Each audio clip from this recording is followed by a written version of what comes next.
Olá, caros estudantes, eu sou o professor Carlos de História e hoje nós vamos estudar aqui o conteúdo do sexto capítulo do sétimo ano, referente ao conteúdo do Oriente, Índia, China e Japão.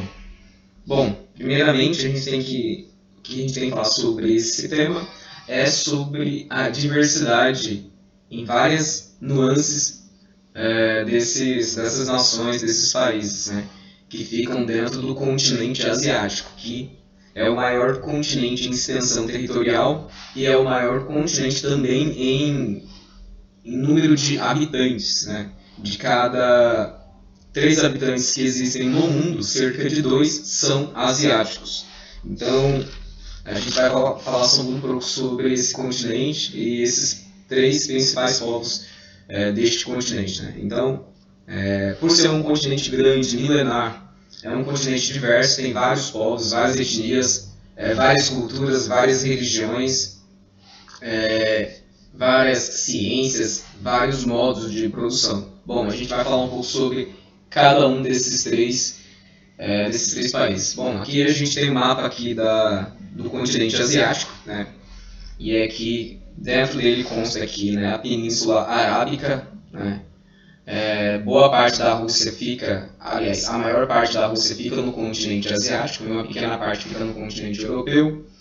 E nós temos aqui região da Mongólia, região aqui e outras regiões importantes, a Índia, a China, o Japão aqui, mas a leste, né? Então nós temos aqui o continente asiático. Bom, a gente vai falar um pouco agora sobre a Índia. Então, a Índia ela começou a ser ocupada pelos povos drávidas por volta de 3000 a.C. Por volta de 3000 a.C. Então, esses povos eles sobreviviam da agricultura, eles já construíam cidades do comércio de alguns produtos, e as cidades principais eram Harappa, Mohenjo, Daro e Lothal, né? Então, esses povos eram extremamente importantes. São os povos que vão dar início à civilização hindu. Bom, por volta de 1500 a.C., os povos árias eles, né, começam a ocupar a região do Vale do Rio Hindu, e aí com a mistura, esses povos principalmente eram nômades, os povos árias, e aí com o contato com os povos sedentários dravinianos, eles começam a se tornar seminômades e posteriormente sedentários também, né? Então a união dessa mistura cultural desses dois povos, dos povos dravinianos e dos povos árias, vai forjar a criação de uma cultura bastante rica e também de uma religião bastante importante para a Índia até hoje, que é o hinduísmo, né? Então, e essa história, né, a luta desses dois povos, a mistura cultural e religiosa que houve, ela é contada no livro sagrados dos hinduístas, que é o Veda, né, um livro chamado Veda, no qual nesse livro sagrado consta esse momento histórico, né, desses dois povos. Importante. O Vedas ele foi escrito do século X ao século V, mais ou menos, né, do século X ao século V, e conta um pouco da história desse povo que chegou até nós aqui. Que muito do que nós sabemos sobre os povos hindus é baseado, né, nesses escritos sagrados. Bom, então, esses povos, posteriormente, em 321, então nesses momentos, as cidades lá dentro da Índia eram cidades autônomas, era como se fossem cidades-estados, não tinha um poder central que dominava toda a região. Por volta de 321 a.C., né, com Chandragupta, aí ocorre a unificação, né, do Império da Índia, da civilização indiana, ocorre a unificação. E aí, essa unificação ela se dá de 321 até 232, né? Quando morre o Chandragupta Maurya, né? Ele institui a dinastia Maurya e ela entra em declínio em 232, né? E após esse declínio ocorre um período em que os pequenos reinos dentro da civilização indiana têm autonomia. Então não existe mais um um poder central que domina toda a região. Cada região tem seu poderio ali. Então, isso só vai terminar em 320 depois de Cristo, quando entra em ascensão a dinastia Gupta, né? E aí ocorre novamente uma unificação. Essa unificação ela se dá até o século XIII, né? Que é quando os povos islâmicos ocupam uma região ali da Índia e começam a dominar a região. E aí, com isso, no século XIII, os islâmicos fundam, né, o Sultanato de Delhi, né? Então, um governo baseado em uma teocracia no qual o Estado e a religião são vinculados, né? E aí, nesse caso, a religião é a religião islâmica. E aí, posteriormente, lá por século XV, outro povo islâmico, os povos islâmicos mongóis, eles ascendem ao poder, né? Destruindo o sultanato da Delhi, e eles governam a Índia até o século XIX, né? E a partir daí, os britânicos, né, os ingleses, eles dominam a região até 1947, que é quando que ocorre a independência da Índia, por meio de movimentos como da não violência, no qual um dos maiores protagonistas foi o Mahatma Gandhi, né? Então, isso aqui foi um importante período aqui, um breve resumo da história da Índia. Bom, a gente vai falar um pouco agora sobre um outro povo importante, né, que é a civilização chinesa. Então, civilização chinesa. Antes, porém, a gente vai falar um pouco aqui, vamos voltar aqui o slide para a gente falar um pouco sobre a religião na Índia. Então, o hinduísmo ele nasceu por volta ali do século VI, né? Então, ele era uma religião politeísta, então tinha vários deuses. Entre os principais nós temos Brahma, né, que era o criador, nós temos Vishnu, que era o conservador, Shiva, que era o transformador, e Ganesha, que é um dos principais deuses cultuados na China, né, que é um deus que tem a forma de elefante, e ele tem a função, ele é um deus que resolve os problemas, ele resolve os obstáculos das pessoas. Então ele é um deus bastante cultuado justamente por conta disso, porque ele vence os obstáculos. Bom, a religião hinduísta também, ela implantou um sistema de castas, um sistema de estratificação social, né? Então, assim, essas classes, elas eram as seguintes: os brahmanes, que eram os principais, né, que detinham mais privilégios, eles eram sábios, professores, estudiosos. Abaixo dele, nós tínhamos os kshatriyas, que eram geralmente guerreiros, a casta guerreira, encarregado de manter também o domínio e a proteção, né, dessa sociedade, desta casta. O próximo, nós somos os próximos dessa casta, né, os Vaishyas, que eram pessoas comerciantes, industriais, e o quarto, né, eram os Sudras, né, que trabalham em serviços braçais, entre outros. E o último eram os Párias, que eram mendigos, eram chamados de os intocáveis, pessoas que não podiam ser tocadas, porque eles eram considerados meio, de certa forma, amaldiçoados. Então,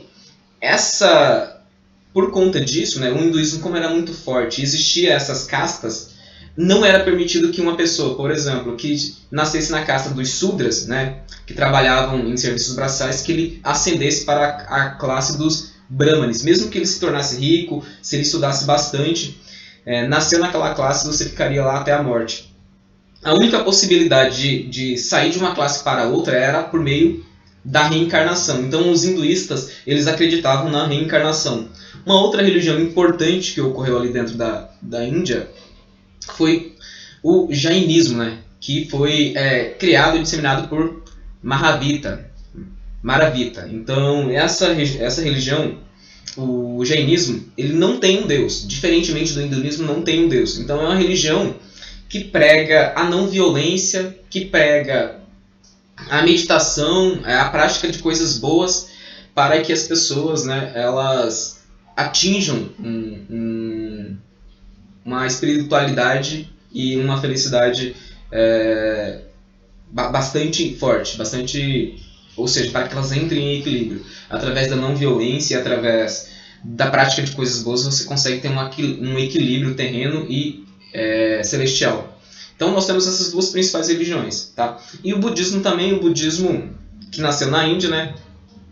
Na Índia com o príncipe Siddhartha Gautama. Então Siddhartha Gautama era um príncipe que ele teve uma profecia, né, que o pai dele recebeu, de que o filho dele ou seria um grande rei ou seria um grande homem importante para o mundo, né?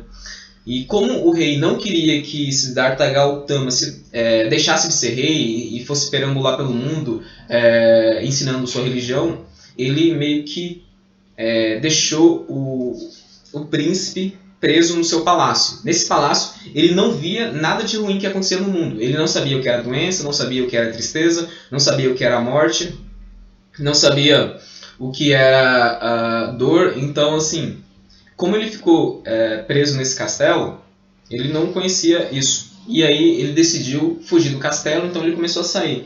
E nessas saídas que ele saiu do castelo, ele começou a ver o que era a morte, a pobreza, a doença. E a partir disso, ele se abdica da sua riqueza, do seu trono real, para poder tentar entender por que o sofrimento acontece e como que a gente pode superar o sofrimento, né? E a partir disso ele cria o budismo, que foi uma outra religião importante ali dentro da Índia.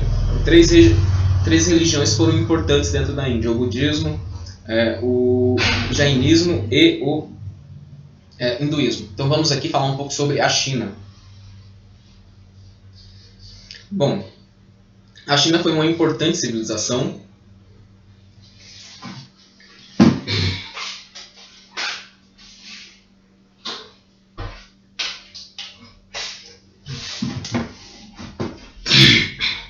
Bom, a gente vai falar um pouco agora sobre a China.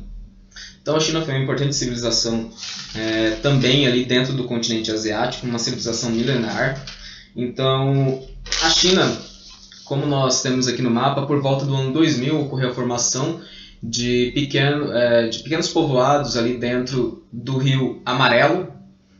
Então, assim como as outras grandes civilizações elas se formaram a partir de rios, o que a gente chama de civilização hidráulica, assim também ocorreu com a Índia e também com a China, como nós estamos vendo aqui. Bom, então, por volta ali do século 2000 a.C., né, ano 2000, ocorreu a formação de pequenos reinos autônomos que sobreviviam da pesca, da pecuária, da agricultura ali dentro da região da China. Aí posteriormente nós tivemos os reinos, a dinastia Shang, a dinastia Zhou, a dinastia Ming. Então nós tivemos essas três dinastias em principal. A gente vai falar um pouquinho sobre cada uma delas. Então, a dinastia Shang ela ascendeu ali por volta do século XVIII a.C., e aí formada pelo imperador Tang, né? E os chineses nesse governo, nesse período histórico, os chineses praticavam o domínio da tecnologia de fabricação de utensílios, de bronze, e a sociedade era estratificada, né? Então, ou seja, uma pessoa que nasceu pobre ela não conseguia ascender socialmente. Então, e aí nesse período histórico também houve a construção de cidades importantes, né? E aí, com a dinastia Zhou, ocorrida após esse período, o rei Wu do Zhou ele implanta essa dinastia e ocorre um grande avanço tecnológico da metalurgia, do artesanato e da agricultura. Então esse período favoreceu as trocas comerciais que foram bastante importantes, né, para a riqueza do povo chinês. Bom, e com isso, com a ampliação desse mercado, do mercantilismo do mercado através da dinastia Zhou, se constrói estradas, e os soberanos da dinastia eles são adorados em função, né, de eles serem pessoas boas, diminuírem os impostos e praticarem a justiça. Então, e aí no século III nós temos uma nova dinastia que se sobressai na China, que é a dinastia Ming, ou a dinastia Qin. Então, essa dinastia, com ela ocorre a unificação, né, de toda aquela região do território chinês. Ocorre a unificação, a primeira unificação. Então, essa unificação se dá com o rei Xin Huangdi. Então, dentro desse período aí, foi um período bastante importante, né, que ocorre essa unificação. E a partir disso, se fortalece o poder real, né? É criado a muralha da China, né? Que é uma das 7 maravilhas do mundo moderno e é o único, a muralha da China é o único objeto criado pelo homem que é possível de ser visto do espaço. Então, se você estiver no espaço, a única obra humana que é possível ser vista de lá é a muralha da China. É um importante mecanismo de defesa que os chineses fizeram aí contra as invasões de outros povos, né? E aí, em 206, ocorre o declínio dessa dinastia e a partir daí ocorre a ascensão da dinastia Han, né? Que alcançou um maior poder e uma maior prosperidade dentro aí da China. Tá? Então a gente vai falar um pouco aqui. Então nesse quadrinho aqui nós temos algumas informações que nos mostram a importância e o poderio, né, do rei Xin Huangdi, né? A ele foi feito um monumento chamado Terracota, no qual haviam estátuas dos seus soldados, do membro da nobreza, que serviu ali como mausoléu, né? E toda essa estrutura ela foi feita não só para mostrar o poderio do rei, do imperador, mas também para mostrar a sua crença na reencarnação. Então, todo esse aparato que foi feito, né, essas estátuas, foram feitas para darem segurança ao rei após a morte. Então, é um período bastante importante. Bom, após esse período, então, nós temos aqui um período após a morte do rei, né, Xin Huangdi, ocorre um período de instabilidades. E aí nós temos, a China passou a ser governada ali por dinastia Sui e dinastia Tang, né?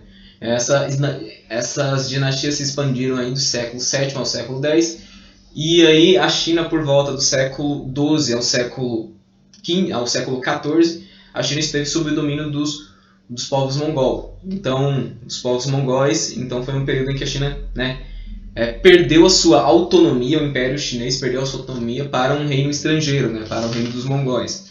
Foi um período aí também importante dentro da civilização chinesa, porque com isso a China teve um período de prosperidade, né, porque isso favorecia a Rota da Seda, porque como o reino estava unificado, tanto a Mongólia como a China, e a Mongólia ela fica em boa parte ali da região da Rota da Seda, isso facilitou bastante as trocas comerciais com a região da Europa. Então foi um período extremamente importante que ocorreu ali dentro da civilização chinesa.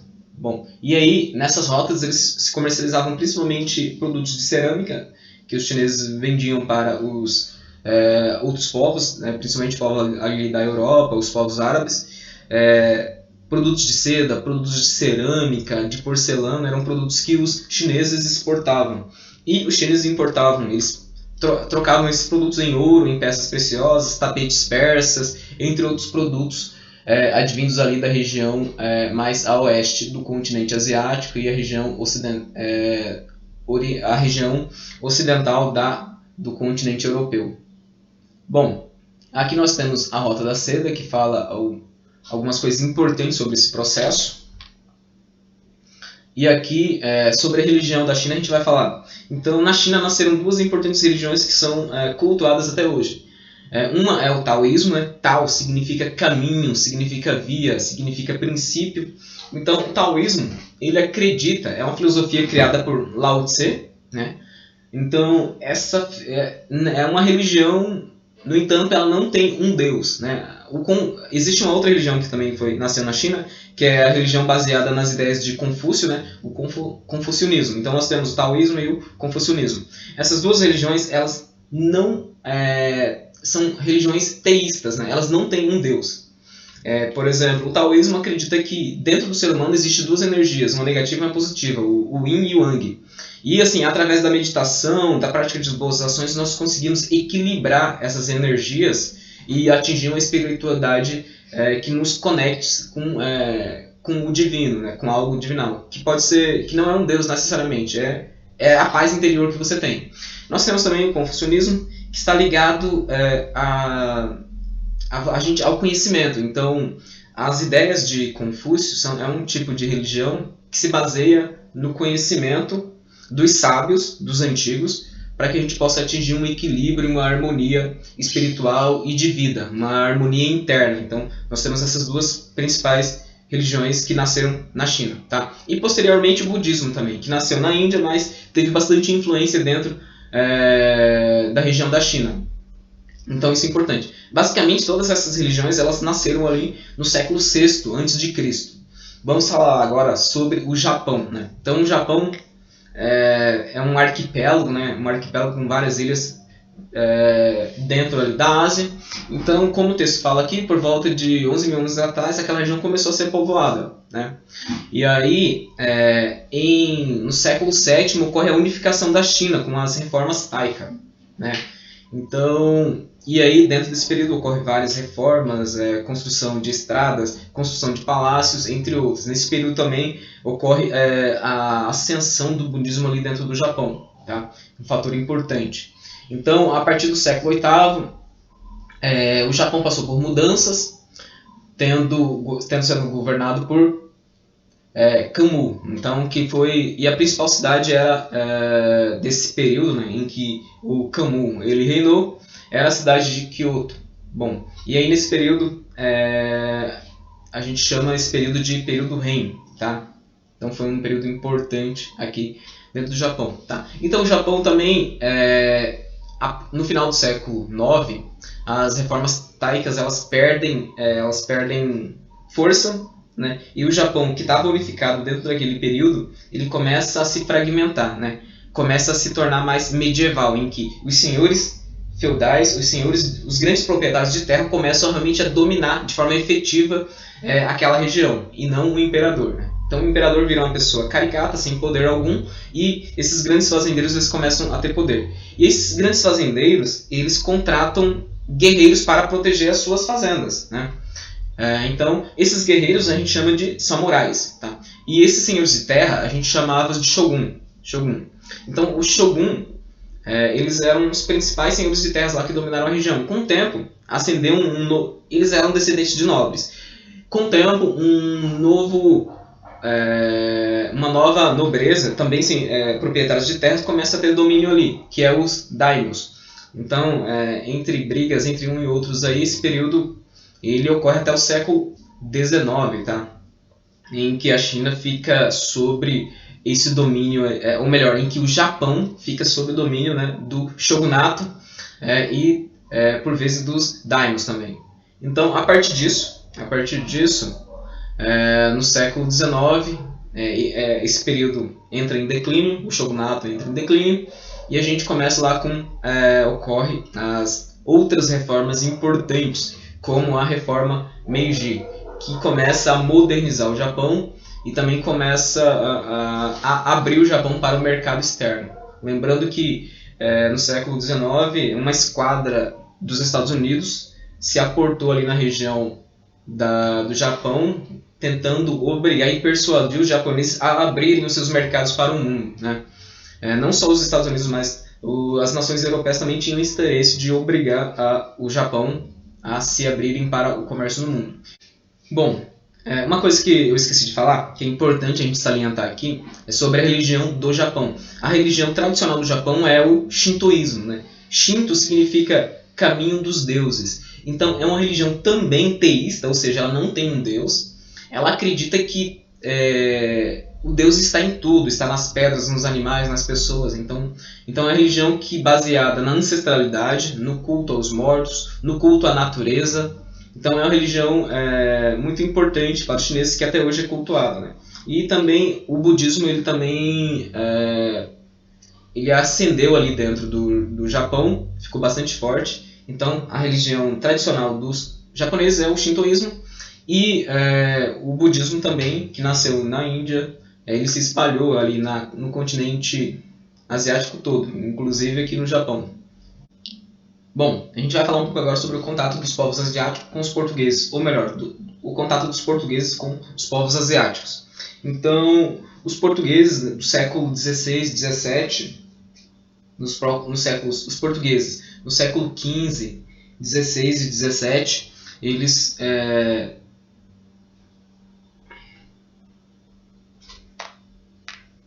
Bom, a gente vai falar um pouco agora sobre o contato, né, dos portugueses com os povos asiáticos.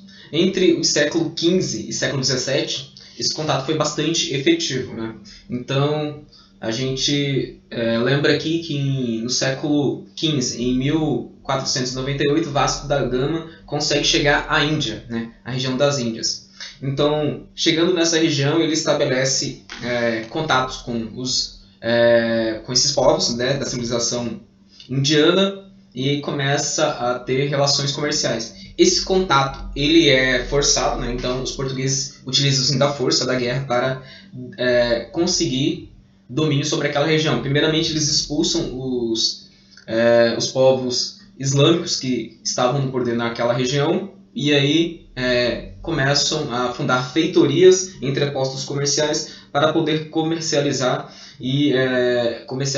seus produtos com os povos indianos. Então isso aqui foi um fator importante. Então, na Índia, os portugueses, após a chegada de Vasco da Gama, eles começam a fundar cidades ali. Então, eles têm domínio ali. Eles conquistaram a cidade de Cochin, de Goa, de Damão, como mostra no texto, a cidade de Bombaim. E aí, inicialmente, eles colocam como sede do Império Português na Índia a cidade de Cochin. Posteriormente, em 1530, eles passam a cidade de Goa como sede do Império Português dentro da região da Índia. Então, esse aqui foi um fator importante que ocorreu ali sobre os contatos dos portugueses com os indianos. Então, aqui nós temos aqui o mapa da Índia, as cidades aqui mostrando aqui, a cidade de Diu aqui em cima, cidade de Damão, a cidade de Mumbai e Goa aqui, onde foi a sede do Império Português em 1530. Então, esse aqui foi um fator importante. Um outro aspecto importante, a gente vai falar agora sobre o contato dos portugueses com os chineses, né? Então, em 1513, os chineses eles conquistam, eles chegam à cidade de Macau, que é uma cidade da China, e lá eles começam, por meio da diplomacia, tentar obter do imperador chinês autorização para comercializar e criar um interposto comercial com os chineses, né? E aí ele consegue o Império Português consegue essa autorização do imperador chinês em 1555. Então eles começam a travar esse contato, a comercializar com os povos chineses. Já com os japoneses, isso ocorre, né? Os portugueses chegam à região do Japão em 1543 por acaso, por acidente, né? E aí a região do Japão estava em conflitos entre os daimyos, senhores de terras, que queriam aumentar o seu poderio, conquistando novas terras. Então os portugueses eles se aproveitam dessa situação para manter contato e dominar a região. No entanto, eles ficam naquela região, começam a comercializar com o Japão, e além disso, tinha um fator importante dentro desses três nações, né, a Índia, a China e o Japão. Além dessa propensão de conquista material, conquista econômica, os portugueses eles queriam implantar o cristianismo dentro desses povos, né? Então isso foi um fator importante que eu não mencionei anteriormente, mas é bom que a gente fique com isso bem claro na nossa mente. Essa expansão comercial, ela também tinha esse caráter religioso de impor, né, a religião cristã sobre esses povos que já tinham religiões e tal. Bom, no Japão, com a ascensão do shogunato dos shoguns, os japoneses eles expulsam, né, eles são contrários a essa tentativa de cristianização do povo japonês e expulsam os portugueses e os jesuítas, né? Porque assim, quando os portugueses chegam na região, os portugueses na cidade de Nagasaki, os jesuítas eles administram a cidade, eles começam a fundar escolas, igrejas e começam esse processo de cristianização desses povos. Contrário a isso, os shoguns, o shogunato, expulsam esses padres jesuítas, esses sacerdotes jesuítas e também o povo português do seu território, né? Então ocorre esse fator aí importante. Além disso, um dos fatores que causaram a desistência de o Império Português continuar dominando aquela região ali era a concorrência que esse império tinha com as outras grandes nações europeias, a Inglaterra, a França e a Holanda, né? Que também tinham vários impérios ultramarinos. Então Portugal, não conseguindo fazer frente a essa concorrência, deixa de lado essas colônias asiáticas e passa de alguma forma a dar mais valor, a priorizar as colônias do Brasil e da África. Então isso aqui foram fatores importantes sobre esse conteúdo que nós tínhamos para falar com vocês. Então a gente vai num próximo vídeo responder as questões. Por enquanto é só isso. Qualquer dúvida, comente na região do comentário ou nas aulas online que nós tivermos. Então, até breve.